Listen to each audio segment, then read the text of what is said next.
Salut les aventuriers du bizarre. Aujourd'hui, on plonge dans une histoire tellement étrange qu'elle vous fera oublier votre propre nom. Attachez vos ceintures, car nous allons explorer l'affaire du jardin des statues vivantes. Ça se passe quelque part en France, dans un endroit qui semblait tout droit sorti d'un rêve ou d'un cauchemar.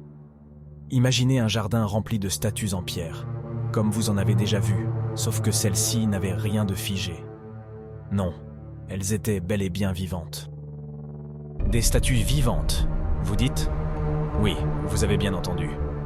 Ces statues étaient en fait des personnes, vêtues de costumes en pierre incroyablement réalistes. Elles se tenaient parfaitement immobiles pendant des heures, trompant tous les visiteurs du jardin. Maintenant, ça a l'air cool, non? Des artistes qui jouent aux statues pour gagner leur croûte, c'est original.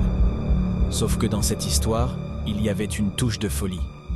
Un jour, un homme qu'on va appeler Jean, parce que c'était son nom, est venu visiter ce jardin.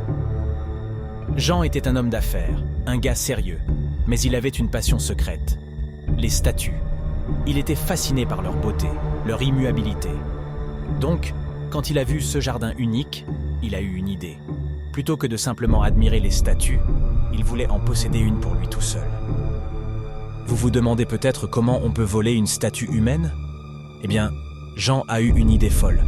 Il s'est approché d'une des statues, a sorti un sac et a littéralement kidnappé un des artistes.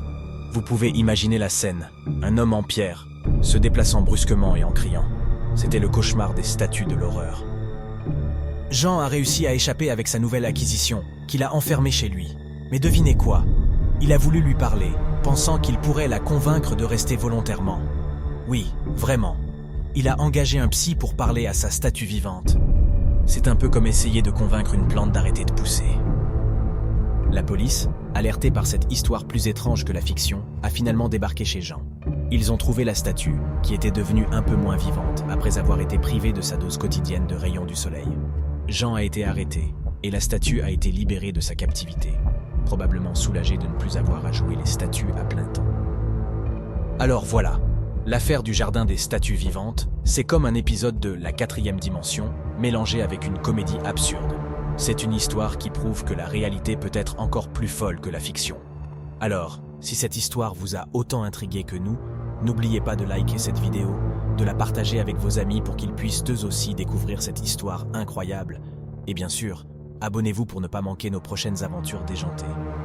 Vous savez ce qu'on dit parfois, la réalité est bien plus étrange que nos rêves les plus fous. Charbonne, toi!